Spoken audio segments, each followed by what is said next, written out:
들은 이 말씀 가운데에서 특별히 제가 마태복음 13장에 나오는 말씀을 가지고 잠시 말씀을 드리도록 하겠습니다. 이 마태복음 13장은요, 1월 한 달 동안 수요 예배 시간에 제가 천국에 관한 7가지 비유의 말씀으로 강해를 했습니다.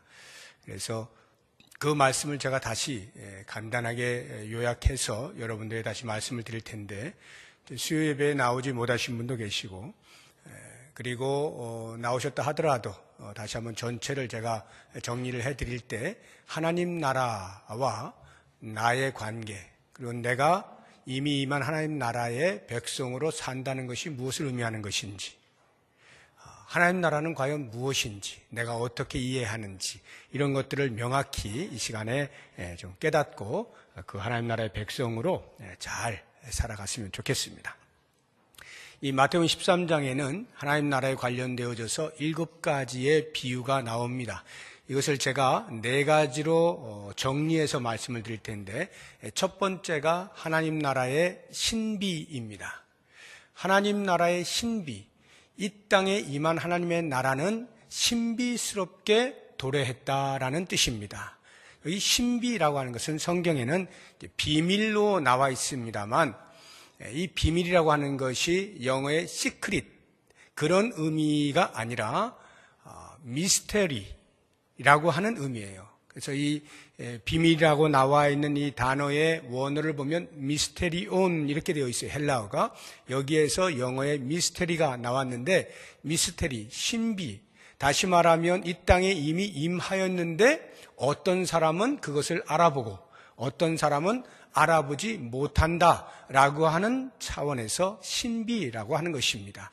그것에 대해서 잘 보여주고 있는 비유의 말씀이 첫 번째 나오는 씨 뿌리는 비유입니다. 길가에 떨어진 씨가 있고, 돌밭에 떨어진 씨가 있고, 가시 돈불에 떨어진 씨가 있고, 좋은 밭에 떨어진 씨가 있습니다.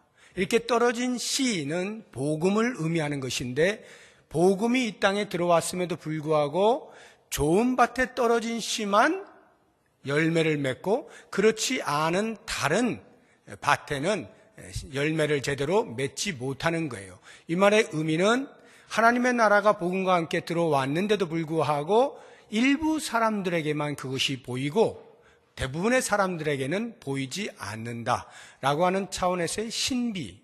그러면 왜 그런 일이 벌어지는가?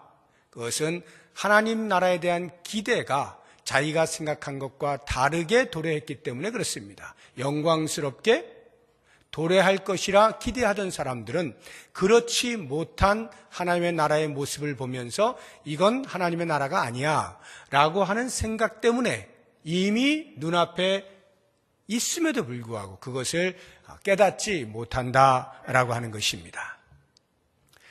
이렇게 일부의 사람들에게만 보이는 하나님의 나라, 그래서 그 하나님의 나라가 형편없는 것이냐? 그렇지는 않습니다. 그 하나님의 나라는 생명력이 있습니다.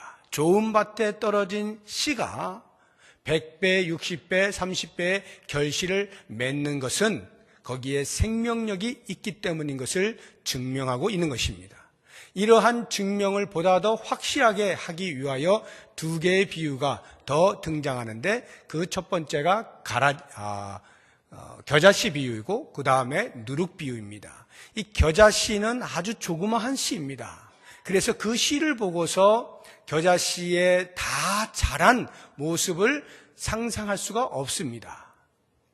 그럼에도 불구하고 시간이 흐르면 그 조그마한 겨자씨가 나중에는 공중의 새가 깃들 만큼 큰 나무가 된다. 이것은 곧 하나님 나라의 생명력을 대변해주고 있는 비유의 말씀입니다.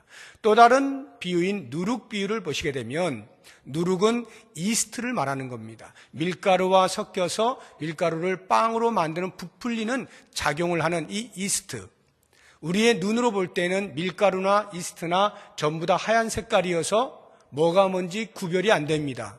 그럼에도 불구하고 그 조그마한 양의 이스트가 밀가루 안에 들어가게 되면 그 밀가루가 보화가 빵으로 부풀려지게 되는 것입니다. 이 이야기는 궁극적으로 우리의 눈으로는 구별도 되지 아니하는 그러한 하나님 나라의 생명이 시간이 흐르면서 생명력 있게 자라난다라고 하는 것. 그래서 이 사회에 영향을 미치는 그러한 존재가 된다라고 하는 것을 말씀하고 있는 것입니다.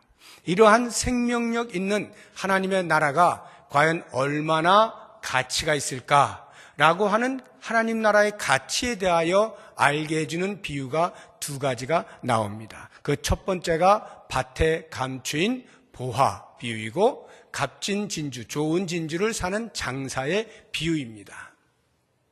밭에 감추어져 있는 보화, 아무도 거기에 그런 보화가 있을 거라 생각지 않죠. 그러나 그것을 발견한 사람은 그냥 두지 아니하고 집에 가서 모든 것을 다 팔아 그 밭을 통째로 사버린다. 왜 통째로 사는가 하면 그 안에 숨겨져 있는 보화 때문이다 라고 하는 것입니다. 이것이 바로 하나님 나라의 가치입니다. 우리의 눈으로 볼 때 하나님 나라가 그다지 영광스럽게 도래하지도 않았고 생명력이라고 하는 것도 눈치채기가 어렵지만 그것을 제대로 발견한 사람이라고 한다면 결코 그 가치를 모르지 않아 자기의 모든 소유를 다 팔아서 사버리는 것입니다. 그만큼 하나님의 나라가 가치가 있다라는 거예요. 좋은 진주를 사는 장사도 역시 마찬가지로 그렇게 나아가서 좋은 진주를 구하다가 만나게 되면 자기의 소유를 다 팔아서 그 진주를 산다라고 하는 것입니다. 이 두 비유의 차이가 있다면 밭에 감추어진 보화의 비유는 내가 생각지도 아니하고 내가 찾으려고 하지 아니하였는데 내 앞에 나타난 그 하나님 나라의 가치를 부여잡는다라고 하는 것이고요. 좋은 진주를 사는 장사의 비유는 내가 진리를 추구하는 거예요. 구도자의 심정을 가지고 어디에 진리가 있는가, 어디에 생명이 있는가 찾다가 발견하게 되었을 때 그것을 자기의 소유를 다 팔아 움켜쥔다라고 하는 차이가 있을 뿐 하나님 나라의 가치를 설명하는 일에 있어서는 내 모든 소유를 다 팔아도 조금도 저울질에 부족함이 없는 하나님 나라의 가치라는 겁니다. 이러한 가치를 알게 되어진 사람은 내어놓는 것이 그다지 어렵지가 않은 것이죠. 이 땅에 내가 쥐고 싶은 것들을 내려놓는다 할지라도 영생을 이미 취한 자이기 때문에 이 부분에 대하여 그렇게 집착하지 않는 것입니다. 하나님 나라의 가치를 알지 못하는 사람은 그러한 행동을 하는 사람을 이해하지 못하죠. 아니 그 조그만 밭 하나 사는데 무슨 소유를 다 팔아서 그 밭을 산단 말이야? 라는 생각을 할 수가 있지만 발견한 사람은 그 안에 숨겨진 보화 때문에 사는 것임을. 그래서 우리의 삶에서 하나님 나라, 우리에게 임한 하나님의 나라, 그 선물인 영생을 소유한 자는 그 가치가 어떠함을 알기 때문에 주님께서 우리에게 무엇인가를 요청하실 때 이 땅의 것들에 대하여 그다지 어렵지 않게 내려놓을 수가 있는 것입니다. 이미 그보다 훨씬 큰 것을 붙잡고 있는 사람이기 때문에 가능한 거죠. 마지막으로 하나님 나라에 대하여 제일 끝에 나오는 비유의 말씀은 그물을 모으는 비유입니다. 바닷가에서 어부가 그물을 쳤습니다. 그러면 그 그물 안에 들어와 있는 것은 원하는 물고기뿐만이 아니라 각종 모든 것들이 다 같이 들어오게 되죠. 빈 깡통도 들어오고요. 군화도 들어오게 되고요. 때로는 죽은 물고기도 들어오고요. 다 들어옵니다. 그러면 어부가 그 그물을 건져 올려서 제일 처음으로 하는 일은 분리하는 작업입니다. 그 그물 안에 들어와 있는 내용들을 분리하는 거예요. 살아있는 물고기 따로, 나머지 버릴 것 따로. 이렇게 해서 필요 없는 것들은 다 내버리는 것이고요. 살아있는 물고기만 따로 보관을 해서 파는 거죠. 이 비유의 말씀은 하나님 나라가 이 땅에 있는 동안에는 사람들에 의해서 이렇게 치이고 저렇게 치이고, 어떤 사람은 그 가치를 알고 거기에 매달려서 사는가 하면 대부분의 사람들은 그 가치를 알지 못하여서 이 세상에 모두 마음이 빼앗겨서 살아가고 있는 그러한 환경임에도 불구하고, 마지막 날이 되면 그 하나님 나라가 반드시 양과 염소를 나누는 일이 발생한다라고 하는 것입니다. 이것이 하나님 나라의 심판이에요. 분명히 염소로 분류되어지는 사람들이 있게 되어진다. 쓸모없는, 그래서 바깥 어두운 데에 던져져서 슬피 울면서 이를 가는 일이 반드시 발생한다라고 하는 것입니다. 하나님의 나라는 이미 이 땅에 임하여서 우리가 그 하나님 나라의 백성으로 살아가고 있습니다.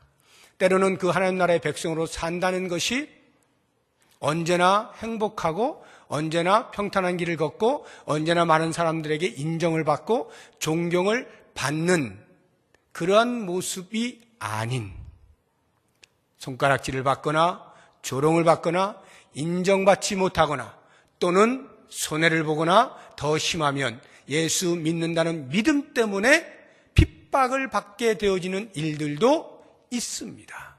그럼에도 불구하고 우리가 그 하나님 나라의 백성으로 자리를 지켜낼 수 있는 것은 이 마지막 날 있게 되어질 하나님 나라의 심판, 그것을 우리가 알기 때문이죠. 많은 사람들은 그 심판의 무서움을 알지 못합니다. 그래서 이 땅에서 내가 원하는 대로 살고자 하죠. 그러나 하나님의 나라가 마지막 날, 주의 도래하시는 그날, 재림의 때에 있게 되어지는 것을 분명히 알고 있는 우리 성도들은, 그래서 그 하나님 나라의 심판을 생각하면서 그 심판의 때가 하나님 나라의 백성으로 올곧게 믿음을 지키며 살았던 사람에게는 오히려 보상의 시간, 상급을 받는 시간임을 알아서 내가 이 땅을 사는 동안 어떻게 하나님 나라의 백성으로 살아야 할지에 대하여 분명하게 자신의 삶을 정리하며 살 수가 있는 것입니다.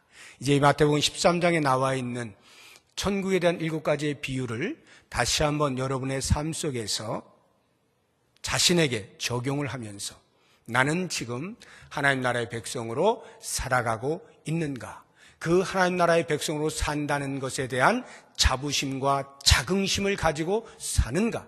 사람들이 비록 알아주지 아니하고 알지 못하여서 때로는 그 하나님 나라의 백성으로 산다는 것에 대한 억울함이나 손해보는 일이 있다 할지라도 여전히 믿음의 자리를 굳게 지켜서 주의 다시 오시는 그날을 향하여서 뚜벅뚜벅 내 믿음의 길을 걷겠노라고 다짐하는가? 이런 부분들을 깊이 생각하시면서 이제 삶의 현장으로 나아가는 이 시간에 주님, 저와 동행하실 때 제가 그 하나님 나라의 백성으로 조금도 부족함 없이 당당하게 세상을 맞서서 나아가게 하시고 모든 일어나는 영적인 전쟁에서 승리하며 살게 해주십시오. 기도하시는 복된 시간이 되시기를 바랍니다. 우리 다 같이 기도하겠습니다. 오늘 말씀을 생각하시면서